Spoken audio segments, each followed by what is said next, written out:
Welcome to Stitches in Time, the podcast discussing Doctor Who the way it was meant to be watched, in chronological order, one clip at a time, starting at the Big Bang and ending with the heat death of the universe. I'm Becca, the Matrix Archivist, and I spent the last 13 years of my life meticulously editing the entire televised Doctor Who universe into chronological order. And I'm Ben, and I don't really have like a beauty regime per se, but I have to imagine this is what getting a facial mask looks like. Yeah, probably. Yeah. Let's say yes. Yeah. And also joining us once again is digital artist and tabletop live performer Fish Finlee. Welcome back. Hello, I'm Fish. I'm all the things. I do a lot of things. Yeehaw. Also, So I love many that I things. graduated from what was it, artist from last week to artist. digital. Look, talking is not my strong suit. And Which is maybe why that's you run a podcast. maybe that's an argument against me being on a podcast, but I refuse to accept that. Today we're talking about City of Death. City of Death. You went a little Christopher Walken with it. City of Death, the Tom Baker episode from 1979. Yeah. What's with the scarf? I'm not redoing that. I'm keeping that. Don't never do that. That's got to be how you do it every episode from now Yeah. on. You should just give it the full walk. Sorry, let me read it. Sorry. Welcome to Stitches in Time, the podcast discussing Doctor Who the way it was meant to be watched. I'm getting a Sam Reich vibe from this, like the Yeah. pump up the You know, jam song from that episode of. If I attempt to do a Christopher Walken impression for an extended period of time, it inevitably turns into something completely different. Let me do my Christopher Walken impression. Here we go. Please. Welcome to Stitches in Time. No, I'm gonna stop right there. I'm not joining this train. I don't have one. Actually, I have one good impression. There's so little Doctor Who to talk about. Just enjoy this, listener. I have one good impression. Actually, I have two good impressions. First impression, everyone loves this one. It's Pac-Man. That's Pac-Man. And then the other impression is Tim Curry going out to his mailbox and seeing that he's been given a 50% off coupon for that frozen yogurt place that he likes that's at the end of the road. Oh, good yeah. Those are the impressions. Yeah. Those are the I've got, you know what? You've reminded me. I do actually have one impression, and it is also of Tim Curry. From that one clip from that one show. Spies! Spies! That's it. All I've got. Amazing. I don't even know if that caught completely on my microphone, but we're here. That's from the most recent Dune movie, right? Yeah. Yeah. Uh-huh. The spies must flow. The spies. I'm escaping to the one place that hasn't been corrupted by capitalism. Spies! It's the fact that he's trying so hard not to start laughing before he says the line. He's trying so hard not to lose it. And you know what? Honestly, Tim Curry in Command and Conquer Red Alert 3, same. I think it's Command and Conquer Red Alert 3. Either way, yeah, I'm on board. I also want to escape the throes of capitalism. What are we doing? Yeah. Oh yeah, we're talking about City of Death. Mm-hmm. I should watch this clip. Tom Baker. You haven't watched it yet. It's so short. It's so short. It's 6 seconds long. We're watching it in real time. Circle of Daleks listener. screaming at each other, going, "We must commit genocide of our own peeps." Yeah. Mhm. Oh. I see. I see. We were definitely free from the racism. Mm-hmm. Yeah. No racism in this clip. Not even a little bit. Cool. Glad. Yep. Okay. Yeah. Aren't you glad you're here for this? Yep. Yeah. So, this is, actually, how many times, because this is not the first time we've talked about City of Death. No, you've talked about it a few times. But for listeners who aren't familiar, here's the audio from that clip right now. I am Scaroth. That wasn't that great. You really gleamed a lot just from the sound of the thing. Let's go to the phones. Oh, The yeah. phones? Let's go to the phones. This is a call-in show. Did we not tell you this? We just never had a call because nobody else gives a shit. Also, Yes. it's not like you announce when you're recording, so. Yeah, I mean, there is that. Yeah. That's probably one of the things. Also, we don't Yeah, do that's this live. we only have people call when just like people happen to call during Yeah. the recording of this, which happens. That's why there way was that one before. episode that went 2.5 hours, and it was someone from AT&T trying to sell you on switching to their mobile. Yeah, and they did not want to talk about Doctor Who even a little bit. Not even a little bit. I do think, firstly, good on that salesperson for making the sale. I do think it was a mistake to say your full credit card number on the podcast. I'm just going to go ahead and put that out there. Well, I could have edited it out, but I realized that if people want to steal my credit card number, they're probably doing Who am I to a stop lot them? worse than I am, which is saying something. This is the third time we've talked about City of Death. Previously on City of Death, Stitches in Time, Scaroth of the Jaggeroth tried to leave the planet Earth in his spaceship. Mm-hmm. And then there was an explosion that splintered him throughout time. Yeah. And then Happens we're to the just best of us. seeing a bunch of those splinters happening. And the first one was a old caveman dude, and now there's an ancient Egyptian, Played by a white man. played by a white man, because the alien is being played by a white man. I think this is the only. I think this. Here's the thing. It's a 4-part story, so it's like. It's an hour and a half long, easily, in the BBC edit. And you know what? The BBC thought that they could just gloss over the racism just because the only racism in this episode is this 6-second clip. And Stitches in Time, we're calling you out. We're calling you out on it. Yeah.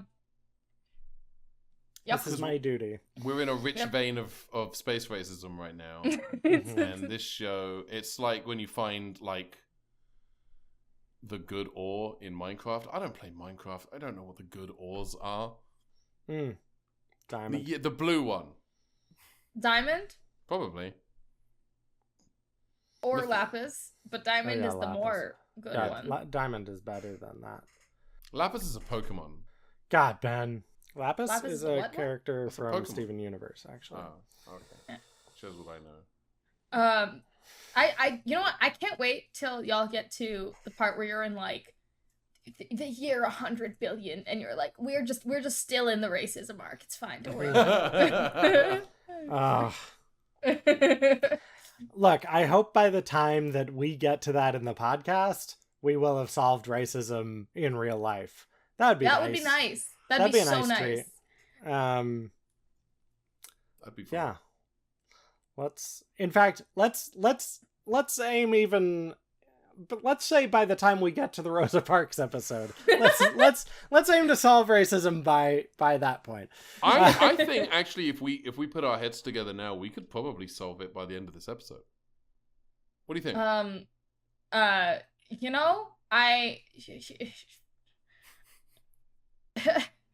So you didn't sign up for this. I'm sorry. I do think also, we're putting a lot of pressure on you as a person of color to solve racism in a 45-minute okay. It's Doctor the Who norm podcast. for me. Yeah. Yeah. You have to do all the heavy lifting. And Fish, while you're working on that, the white people can talk about Doctor Who. Dude, okay, so I there's a couple of times that Doctor Who trivia has happened pretty near me because like San Diego Comic-Con is fairly close to where I'm at. And so I've been able to go to Doctor Who trivia a couple times, and I've the first time I arrived late. So I missed the first 2 full rounds out of a 5-round session of trivia. Wow. And my team got 3rd. Incredible. Wow. Yeah, because of me. And then the second time I did trivia, I won. I won by fighting everybody else in the room because I was like, you are incorrect. Actually, I'm taking the pen from you and writing down. I'm right, and I think I would have felt bad about doing that. Except I was right and won us the game. I've also been on a team that has won Doctor Who trivia to the point where we came first. There was a cash prize, and everyone else on the team was like, "We're just going to give this cash to Ben." Because they answered all of the questions. That's what happened to us too. Is we won 4 tickets to the Comic-Con museum because they have the Doctor Who exhibit right now, and then we won like $100 gift card to the restaurant it was being hosted at. So we just used the gift card to pay for my food, and then they gave me the Comic-Con tickets. Amazing. They were like, "Here you go." Well earned for sure. That's incredible. It was great. When Doctor Who trivia this was 10 years ago, and it's burned in my memory because I only got one question wrong. And it's because we were given a printed slip, like printed on someone's home computer, of screenshots from Doctor Who. And it's like, name the episode. And I got one wrong. And it's because it was a shot, for like the opening shot from Silence in the Library. But it was printed so poorly that I thought it was a shot of like an alley from Gridlock. Yeah, because like okay. Yeah. So but we still won, even though I only got that one question wrong. That's a moment of pride for me. Nice. It's good because I didn't have any cash, so that paid for my parking for the night. There's not much to talk about with this clip, is there? It's a guy getting an overlay from another guy. It is someone in a visual effects room or like in the booth because they tape it as live, just turning down the opacity on one image to let the other one kind of blend in, and then going, yeah, that'll do. Let's move on to the next shot. Yeah. Now, I do want to ask, because you have to ask because there's nothing else to talk about. Look, last episode we talked about the Daleks. And the last time that they had shown up was in ancient Egypt. And now we're talking about ancient Egypt. And the last time ancient Egypt showed up was with the Daleks. So do we think that there is like, in the Doctor Who universe, do we think like there is ancient Egyptian lore about the Daleks? Oh, absolutely. 100%. Because like, this is... I have this at 2593 BCE, which is because I knew I had to put BCE, it during... of course, standing for before Christ existed. Uh-huh.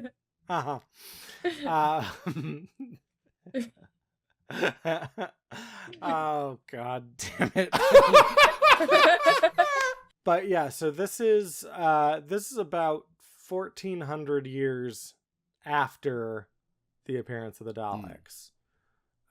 In ancient Egypt. So like, what do we think those myths are like, and maybe how they've changed over the course of Egyptian civilization? Before we get into a very interesting and very necessary conversation about the potential myths that came out of this, I would just like to address that Doctor Who would absolutely just be like, look at this strange hieroglyphic that's just a really detailed Dalek. Yeah, that's 100%. And the camera would slowly zoom on it, and then the theme would cut in, and then opening titles. That would be the cliffhanger. Yeah, I want to write that episode now. That sounds great. Here's what I think. I think that the Daleks appeared in ancient Egypt, and the ancient Egypts were like, "Fuck this," and beat them off with a shoe. And I think that the Daleks. I do not think the Daleks built the pyramids, but I do think the Daleks are the reasons the Egyptians figured out how to build pyramids, because they thought, well, those things. I don't remember exactly what they looked like, but they were kind of wide at the base, and then they got progressively pointier as you got to the top. They were the inspiration for. Well, not even the inspiration. It's not like a hey, Ramses the First. You know that new sound you've been looking for. It's more a case of, well, if we build some of them out of stone, maybe they won't come back because they think they're already here, and thus the pyramid was born. I'm so sorry for what I'm about to follow that up with. I appreciate that as the theory that it is. Unfortunately, there's to jump back to the racism thing real quick. There's You're a racist, Ben. That's no. There's just to like contextualize a little bit. There's a lot of conspiracy theories around around ancient Egyptians and their abilities to build the pyramids. And a lot of those conspiracy theorists rely on the influence of aliens to explain it. But that is inherently rooted in racism because they don't ask that question about the aqueducts that the Romans built. And we know the technology that they used to build the pyramids and stuff. So I absolutely think that the Daleks have contributed. I'm just kidding. I just felt like if we're entertaining this idea of like aliens addressing the pyramids, we do need to mention that that is a thing. Thank you for bringing that up. I definitely thought you were going to be like, we don't ask those questions about the aqueducts that the Romans, which we know were built by aliens. Yeah, because we know those ones were built by Martians. Yeah, that goes but those were... but I don't know if the Martians actually built the aqueducts, because, like, there were white people living there, so they must have... They must have... Yeah. So... That being addressed, the fact that we've addressed that this is like a really harmful viewpoint that a lot of people have in the world.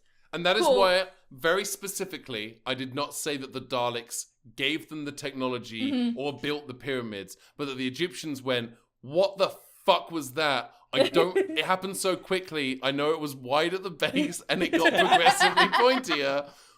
Hang on. Does anyone have a pen? Oh shit, pens haven't been invented yet. How else can I represent this? Give me some stones. No, I'm sure it was wider at the base. We'll just keep going. Yeah. Just make it lorg. Yeah. Nah, I feel like they would have been incorporated as some cult-ish subsect of some deity. Because fun fact about Hinduism, while we're here, is there's so many branches of the religion that worship different specific entities within the pantheon, and I feel like a very similar thing would have happened of just like clearly this is my boy Ra. I love that. I love so much that there are so many different branches of Hinduism and so many different variations. It's such a stark contrast to Christianity, which is clearly just one thing. It's flat, and is a flat team structure for Christianity, and there's no deviation at all. And please interrupt me at any point, because the lack of deviation is because they killed people. Yeah, there's that. That is. But they went, oh, you think different? What if you die? Mm-hmm. That's why Christians tried to murder Steve Jobs so hard. Think different. What? No, I get it. I'm right there with you. Thanks, Ben. You're welcome. And hey, Mormons, right? Am I right? My grandmother, a little Welsh lady who looked like a Winston Churchill drag act, she was a Mormon. Wow. Both my grandparents on my father's side were both Mormons. Hmm. But yeah, Welsh it's just super fun. I feel like it'd just be like there'd be like a cult somewhere of people that like dress up like Daleks. Yeah. Or like they would like hold a whisk. This is how the whisk was invented, guys. It's the plunger just is Gallifrey 1 you've described. That is 100%. That's a cult where people dress up like Daleks. Yeah. What do you mean? A cult of people who dress up like what? I don't know what you mean. That's definitely not Galley. I don't know what you mean. We're so normal there. So normal. Don't even get started on how normal it is. Yeah. So fun. Yeah, there's not much to talk about. There's so little. It's just him going, I am Scaroth. That guy's eye makeup was on point. It's very good. Yeah. But you don't apply the facial after you do your makeup. Yeah. Do your makeup first. Do the facial first, then wash, then rinse and repeat, and lather, scrape, and then if you have time, do your makeup. I definitely should have been wearing a lot more eyeliner than I'm wearing right now for this episode. For our YouTube audience. Yeah. Hi, Greg. I assume that's the one person who watches the show on YouTube. Hey, I've gotten upwards of 5 comments on my YouTube. 5 whole comments? Crazy. It's a little more than that, but it's they're Hey, you know what? Since this is such a light episode, why don't I read one that I've been let's see, where do I keep these? On the internet. Yes. Okay. This is a comment from a long ass time ago. But Ancient Egypt?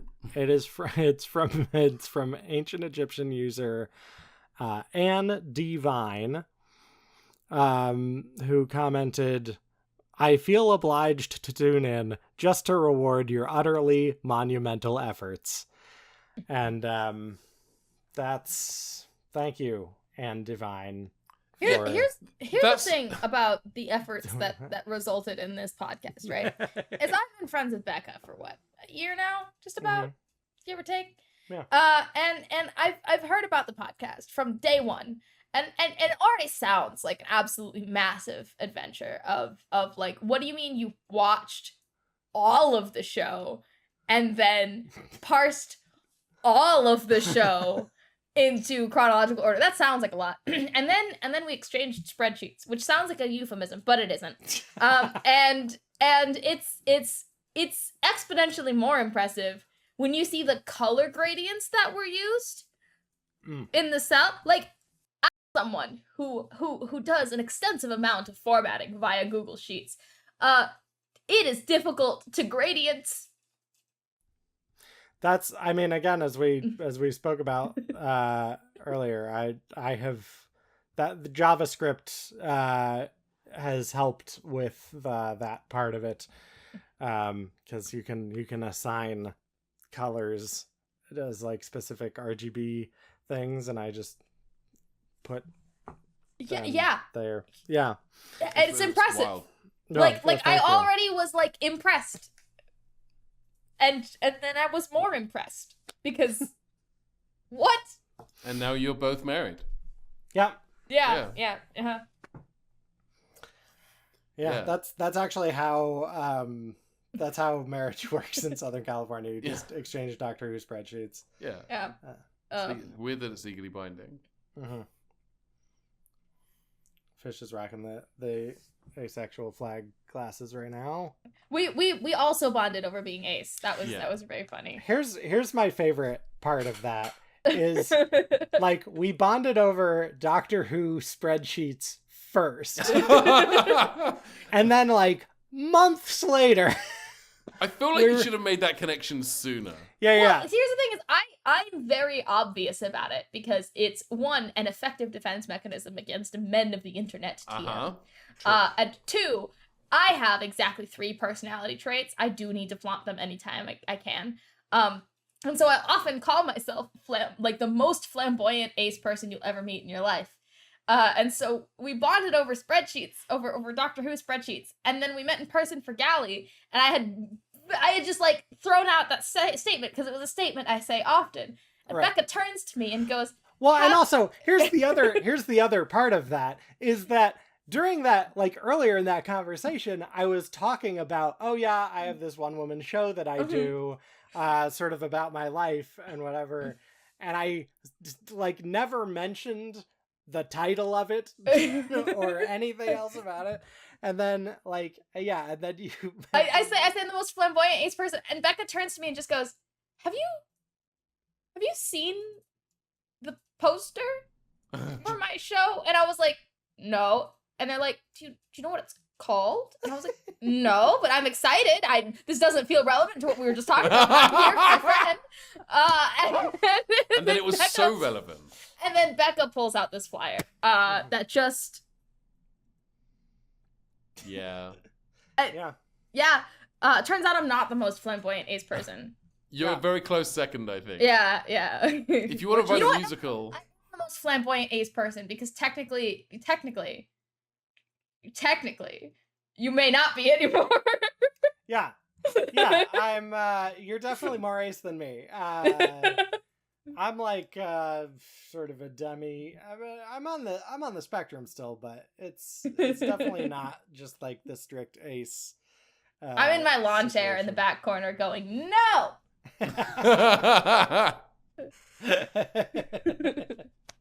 The cuck chair aggressively turns to face the wall.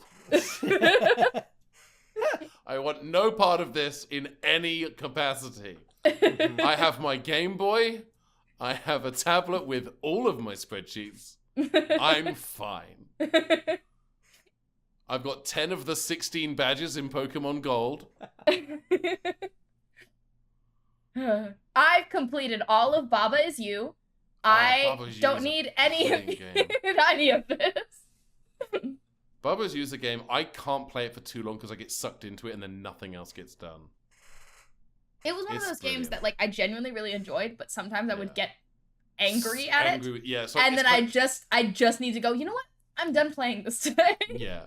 But It's- I finished the whole game, and I finished all of the extra levels, like Oh, all wow. of them. Oh, wow. hmm I haven't even done that yet. Yeah, Baba Is You gave me the same feeling of like frustration, annoyance, and then glee after finishing a level that Lemmings gave me back in the day. Like it's not a Lemmings type game, but it is aggressively Lemmings coded in the way that you have to kind of figure out how to use the tools you have to finish a level.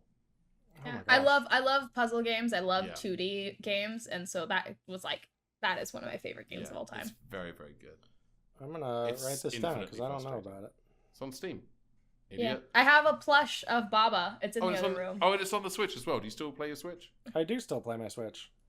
I bought it for the Switch. Like, people have been telling me to play this for years, and it turns out the reason people have been telling me to play this for years is Steam, and Steam occasionally tries to get me to play games I've bought and haven't played, like Baba Is You. So, I do recommend playing it on PC just because I think it's easier to get around the bugs if there are any, and they do get fixed faster. Interesting. Because it is one of those games that is made better by its bugs, but also like it's yeah. Yeah. It doesn't have any bugs on the tier of, like, in the Sims. there's nothing like game breaking. It's more Yeah. of like Hmm. You can't try for baby with a Grim Reaper in Baba Is You like you can in The Sims 3. Ah. but you can break the levels. You can like infinity break the levels. Yeah. Oh, yeah. It's very Oh, wow. fun. Yeah. It's delightful.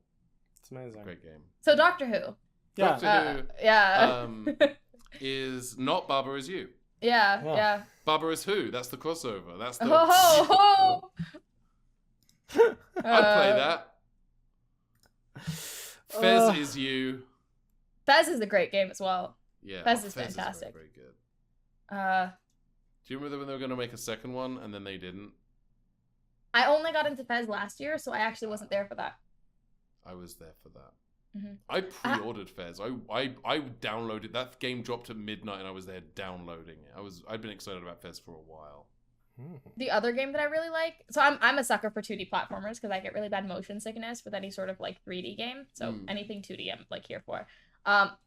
Ugly is a phenomenal game.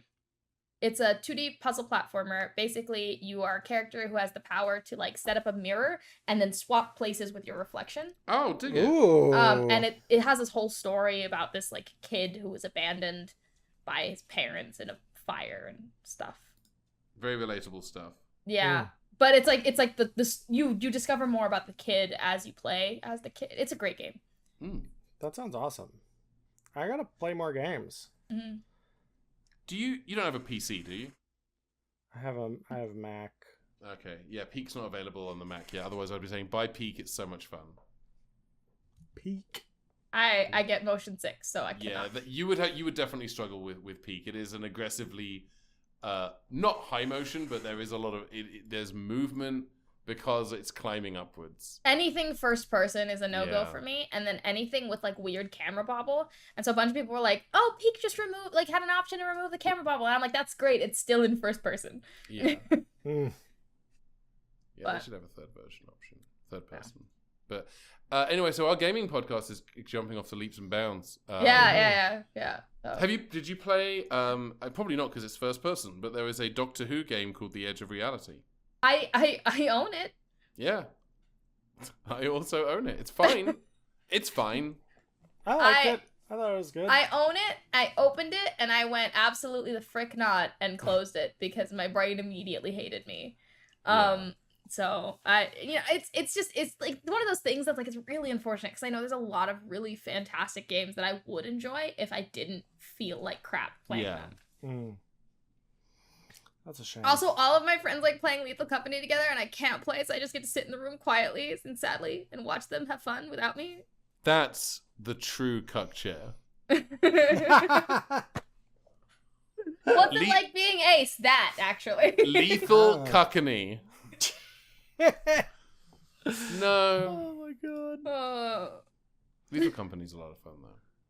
I'm writing all Fish. these down. Sorry, Fish is good. So, Yeah, Doctor Who. I don't have any. I mean, There's some cool eyeliner.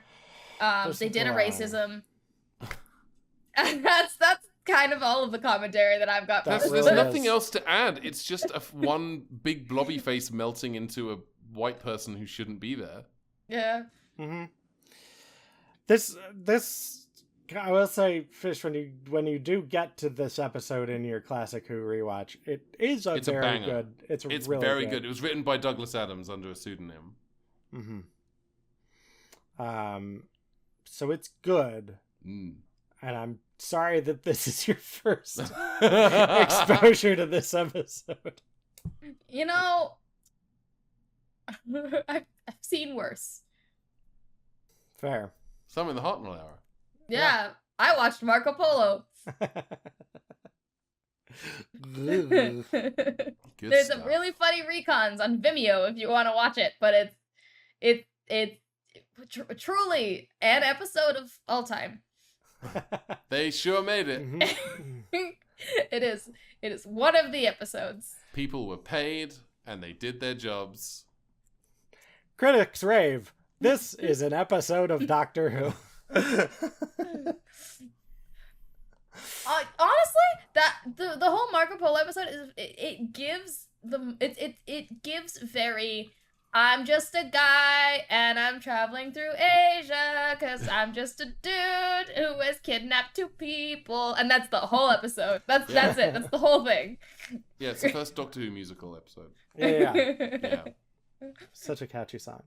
Well, I was gonna start doing some sort of riff on "I'm just a kid and life is a nightmare," and then I was like, I have more words than that. I'm not gonna.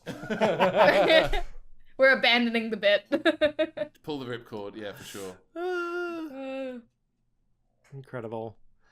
and then insert 20 minutes of us talking about Hoodle. Mhm. Yeah. Yeah. That's. This is the bare minimum for a podcast. This Yeah, covers. I think You can put this on the internet. People can listen to it. That's all you need. I think we've hit our legally mandated amount of time recording this podcast. Yeah. Fish, remind us once again, where can you be found on the webinets? Hello, I'm Fish. I'm Fish Finlee all over the interwebs. I sing, I draw, I play games.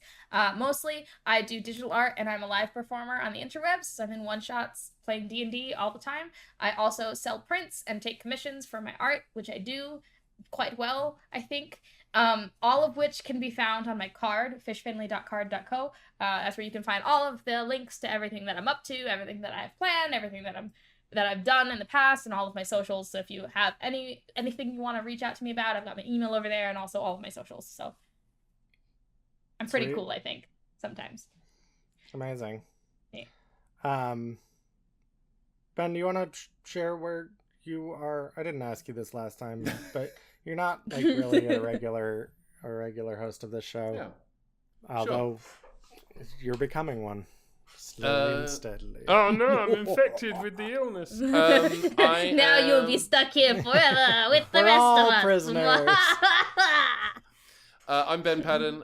Pronouns they them. You can find me online on the internet. Oh, pronouns. I have that sometimes. Sometimes. No, pronouns optional. Please listen to Jump Leads, a sci-fi comedy audio drama that is best described as Doctor Who meets Red Dwarf by way of Sliders. It's been described as Doctor Who meets Sliders meets Lower Decks, which is my favourite comparison that the show has ever had. Season 1 is out now. Season 2 will be dropping in September. Well, it's October. But should be dropping in the next couple of months.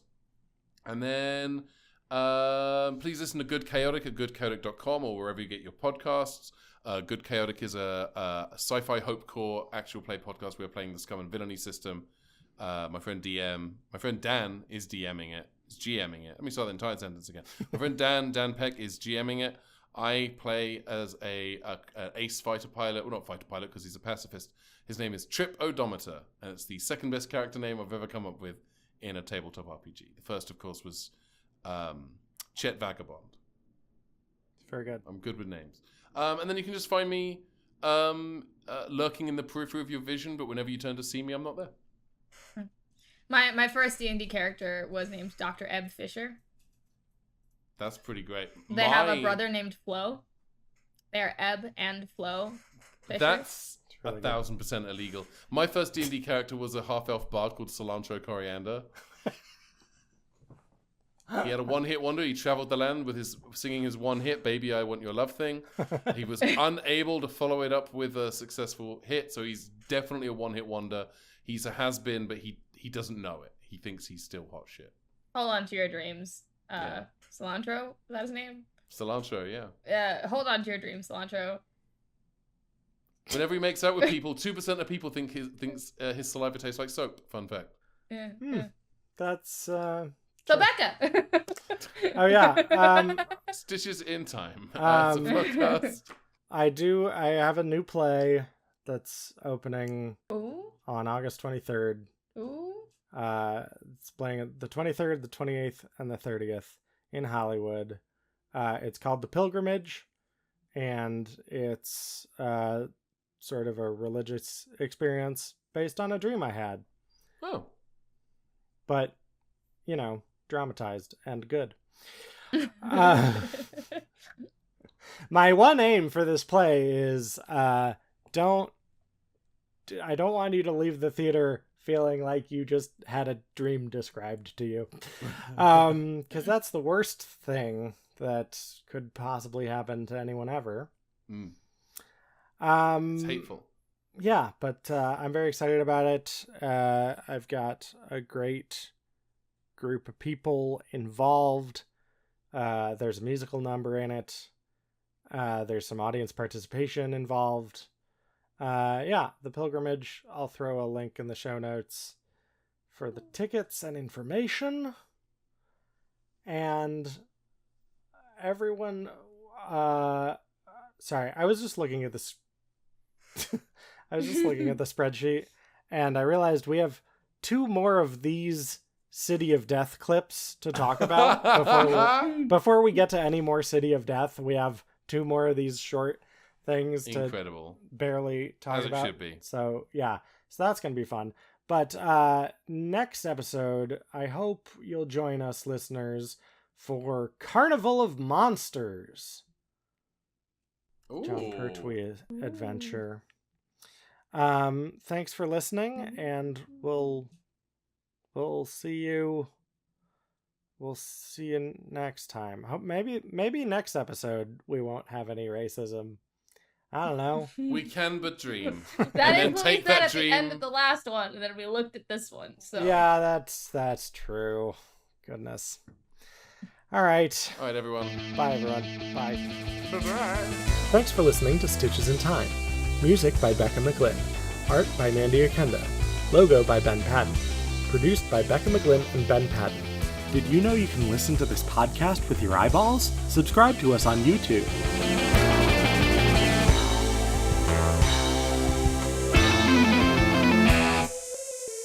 Fish, are you ready to talk about an even shorter clip of Doctor Who? Alright. This one isn't Chibnall's fault, right? No, this is correct. This is the 70s. Gotcha. Okay, cool. So I know even less about it. Awesome. Fantastic. Yeah. I am Scaroth. Oh shit, I gotta turn off my air conditioning. Hang on. What have you been conditioning your air to do, Becca?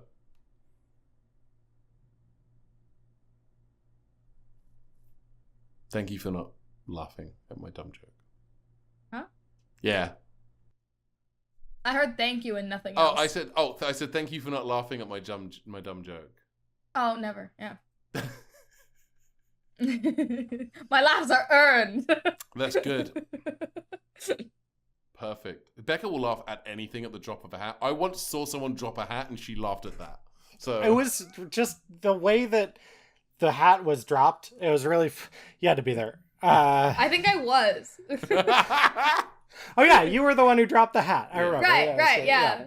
It was your Fifth Doctor cosplay. Yeah. I was in this jacket. I don't know. So it was a HatCon, right? Because all kinds of stuff happens at HatCon. There's sex happening, people laughing, people going on diatribes about their favorite TV shows. Should I wear the hat? You can. Because I have the hat. There's people playing charades. There's. I'm gonna go get the hat. Do the hat, yeah. One of my favorite there's an episode, is that early episode of Star Trek The Next Generation called Justice, where they go down to that planet of people who are wearing basically nothing, and then Wesley steps on some flowers and gets sentenced to death. I'm not wearing this for the podcast, but there it is. For whatever blooper reel y'all have. It's me in my hat. Perfect. The hat that made Becca laugh. Oh wait, no, hang on. Drop it.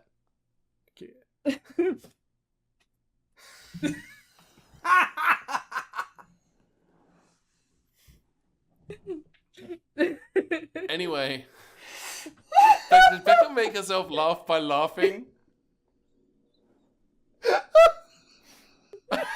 No, that was all fake. Okay, let's. Yeah. So Will Wheaton did a book called Memories from the Future. He only ever released one of these, which is a shame. But he reviewed the first half of season 1 of Star Trek: The Next Generation, and when he's talking about that line from the beginning where like Tasha says they make love at the drop of a hat, any hat. And Will Wheaton's next line when he's describing it is, so Geordie goes off to replicate a bunch of hats. That's really good. Yeah. Good shit. Good soup. Oh, right. Anyway, here's Wonderwall. Yeah. Anyway, here's Stitches in Time. The podcast discussing Doctor Who the way it was meant to be watched. In chronological order. No, that's not my intro. That's not how you do it. Hello. Hello, welcome to Stitches. Welcome to Stitches in Time. Welcome to Stitches in Time. I'll do it as the Strumpets and Flagons intro. No, y'all have to do that accent for whenever you get to Legend of the Sea Devils. Oh yes, or y'all just become pirates, actually. Or a new podcast called SpongeBob in Time, where we edit SpongeBob SquarePants into chronological order. Good luck figuring out what chronological order means for SpongeBob. There's very little time travel in that show. but not 0. Right. But there is a lot of that show. That's There may not be a lot of it, but there is time travel in that show. I do want to do a chronological edit of Red Dwarf. I do want to do that. There's almost no time travel, but like the very first moments of that episode would be them meeting Jesus Christ. And it's yeah. Perfect. No, the first moments would be from like a season 6 episode where they end up in like deep space in like the year 3 billion or something, the 3 billion BC. Although I might be mixing up. Anyway, I'll just start a spreadsheet and I'll get it going. Yeah, Becca, please. Would you be opposed to assisting me in a project that I want to try doing, which is editing Doctor Who in River Song order? Because I have all the timestamps, I just have no idea where to start. Oh my god, I actually kind of started doing that as well. I was just trying to take like the scenes, but yeah, I think we should collaborate on this because it's in my spreadsheet. I have a tab for it. I'm going through and like double checking all this stuff, but it's wild because there will be moments that you have to include twice or 3 times even. Well, I've marked those. Yeah, incredible. Like specifically. Amazing. So. Yes. Becca loves a good spreadsheet. Yeah, oh my God. That's how we bonded, actually. Yeah. That is how we bonded. That's true. What is it with asexuals and spreadsheets? Well, it's all the time that we don't spend having sex, and it's like all the like other stuff that we are, okay, how am I gonna fill my time? I guess spreadsheets. Because everybody is notorious for just constantly having sex all the time. Yeah. Look, everybody would be obsessed with spreadsheets if it weren't for sex. Let's be honest. You can't spell Excel without some of the letters in the word sex. You could spell sex using the letters. One of the letters would be wrong, but it would still sound right. Sexel. Sexel. Well, I use Sheets. What do you have to say about that? I also use Google Sheets. I also use Google Sheets. It's free, motherfuckers. I also use LibreOffice, but I don't use the Sheets part of it anymore. I've gotten to the point in my spreadsheet keeping that I have created my own formulas, like my own named formulas, and also have found at least 7 glitches in Google Sheets. Amazing. Do you know how ridiculous you gotta be to find a glitch in Google Sheets, let alone 7 of them? Wait, oh my god. Tell me more about this. Hang on. There's the one where array formula doesn't work with filter. That's a known glitch, has been since like 2015 or something. But Google doesn't give a shit. So they'll fix it any day now. Yeah, they'll fix it any day now. And then there's one where if you type the correct number of characters and then hit Alt Enter so that you have like 2 lines in a cell, it'll if the cell is the right width, it'll just stick an extra line in the middle visually. Oh wow. For no reason. Huh. And it's only if you type those specific characters, because if you change the characters around, it's fine. That's weird. Filter doesn't work with if you want to call multiple rows of a table, but if you like if it with like X lookup and V lookup and array formula and whatever and match, you can get it to work, which is why I've started using named formula. I'm a little crazy. Just a little. Oh, and then I've upgraded my game because I figured out how to use pivot tables. Nothing can stop me now. Ooh. Nothing can stop me now. I don't know a lot about that, but I have been using extensively the JavaScript code editor that's built into Google Sheets. Because I haven't done that at all yet. Yeah. You should just Voltron together to make one really cool spreadsheet. I've basically learned coding specifically for my Stitches in Time spreadsheet, just to like parse data, because I have let me Is that why that spreadsheet takes a full minute to load? Yeah. If you go to the order tab of my spreadsheet, it lists every row is a clip, and like most episodes are multiple clips long, but there are at present 12,619 rows in that. Good grief. And just that sheet. There are other tabs as well. Mm-hmm. That's, sure. Yeah. I've also figured out how to import data from other sheets. So Ooh. my Hoodle analysis spreadsheet cross-references my main Doctor Who spreadsheet for the categorization of number of episodes per Doctor. Amazing. Mm-hmm. Oh my gosh. Mm-hmm. So That's that so good. have I shared my Hoodle spreadsheet with y'all at all? No, I don't think you so. shared it with me. I know I shared my normal spreadsheet. I don't know if I shared my Hoodle one. I have seen your Hoodle one. Okay. I feel like you There shared are it to more me on graphs. Discord. Okay, amazing. Perfect. But yeah, I have like auto graphing like percentage of Hoodles versus percentage that are like what percent of episodes are 10th Doctor episodes and what percent of the Hoodles are 10th Doctor Hoodles and stuff like that. So is a Hoodle like a combination, like a crossbreed between a hound dog and a poodle? yeah, except it goes, instead of barking, it goes do-wee-oo. Perfect. Yeah. As it should do. Arf.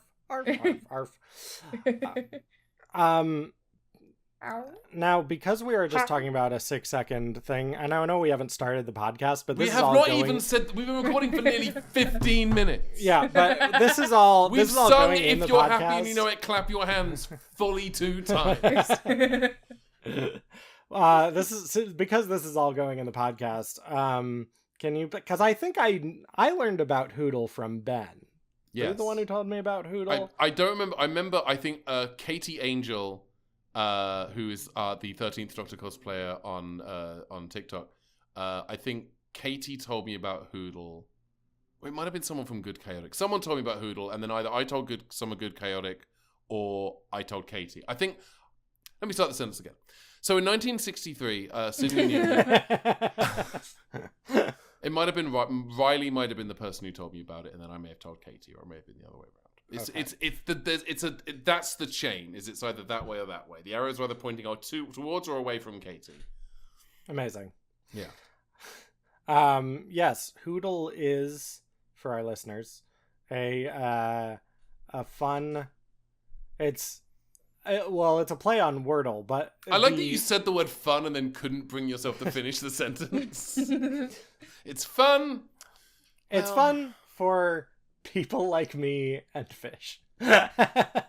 I've established previously, I'm a little bit nuts. Mm-hmm. Really? I stuck the link to the Hoodle spreadsheet in the side chat if you're interested in seeing graphs, because the graphs Amazing. are I'm going to look at it while I try and explain Hoodle as I also process this information. Yeah, Hoodle is a game online where every day there's a new one of them, and you have to identify an episode of post 2005 Doctor Who from a single screenshot. And the more incorrect guesses you get, the more screenshots you have, and you have a maximum of 5 guesses. And they started doing this thing where on Saturdays, I think, it's an audio clip. It's Sonic Saturday and Subwave Sunday. Oh yeah. And then Sunday is a script excerpt. Also, for the entire duration of December last year, they had a whole bunch of stuff leading up to Christmas of like trivia and reviews of episodes as well. So you had to guess the episode based on the review, which was a time. Heck yeah. I still got it in 2 though because I'm crazy. Hell yeah. This spreadsheet's amazing. This is incredible. There's a Red Dwarf one called Smeggle. But it doesn't just show you a still. It doesn't show you like a bunch of stills for each guess. It shows you a pixelated still with one. It's hard to tell on the stream, but one of those pixels is not actually pixelated. Gotcha. So you kind of, and that's Crichton's arm. I'm pretty sure that's a season 6 episode. But yeah. Oh wait, no, it might be Back to Earth because it's widescreen. The tangents have gone too far. We're getting distracted by a totally separate show. Yeah. Oh, well, it wasn't Back to Earth Part 1. We should probably do the intro. Yeah. Why don't we now that we've this is gonna be at the very end, right? Of just now like, that we've recorded, we should do the intro. Yeah, now that we've recorded the final 20 minutes of this podcast, why don't we record this podcast? I am Scaroth. I have this at 2593 BCE, which is because I knew I had to put BCE, it during... of course, standing for before Christ existed. Yeah. Uh-huh.